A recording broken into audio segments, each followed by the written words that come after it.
Hey everyone, Jack Mini Trades back here again with another video, and today I'm going to be talking to you guys about some of the filters that Moment sells. So Moment, if you don't know, is a company that makes camera equipment, and their filters are very high quality, and I have several varieties, so I will show you what each of them does in this video, alongside some recommendations for when you might want to use these.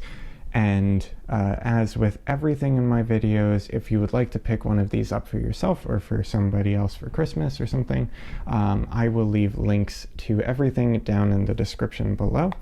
And with that being said, please give this video a like, comment, and subscribe, and let's get right into it. Up first, we have the CineBloom filter. All right, so as you can see here, we are right now recording with the Moment CineBloom 10% filter, and as you can see, the highlights are starting to bloom out a little bit. You get that nice diffused look. And here we have the Moment CineBloom 5%. As you can see, this is a little bit less bloomy than the 10%, so it's going to be more subtle. So if you didn't quite like the 10%, you may like the 5% a little bit better.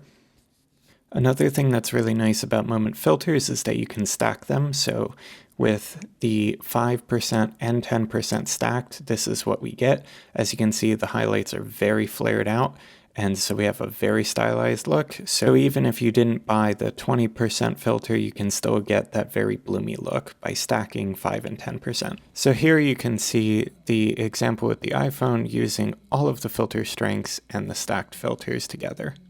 All right, the next filter we're going to take a look at is the CPL. All right, so right now on the iPhone 14 Pro Max, I have the Moment 60mm telephoto with a 10% CineBloom filter and a CPL filter. The polarization is completely off, and our light source is coming in 90 degrees from our shoot. And as you can see, there's a really harsh white reflection right here. And so that's kind of ruining our shot. But with the CPL, what we can do is actually rotate the bezel to the right. And you'll see that as we start to rotate the bezel more and more, we add more polarization until now you see that that harsh reflection is completely gone. And now we just have the iPad Pro sitting here. All right, the next one that we're going to look at is the CineFlare Gold. All right, so here we have the Moment CineFlare Gold, and this is with very bright lights, and these are also tube lights. So as you can see, we get really flared out lens flares with this particular filter in this situation. In this example, we have a much more subtle lighting situation with the CineFlare Gold. So as you can see, the CineFlare Gold is nice because it adapts to the colors of the light around you. As you can see here, we have orange and teal being the primary colors, and so you get orange and teal flares. And in this situation, you can see that all of the lens flares are gold because we have warm lighting fixtures all around. So the other product categories that we have to look at are the variable NDs. All right, so as you guys may have heard from other videos, ND filters are essentially sunglasses for your camera.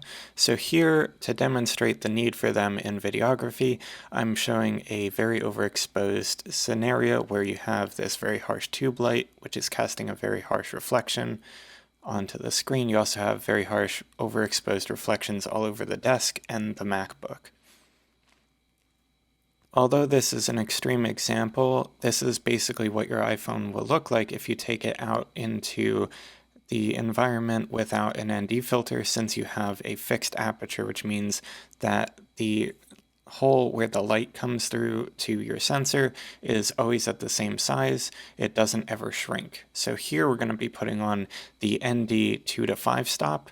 So the first stop on this is going to be 2, which, if you guys are familiar with the ND scale, is ND4.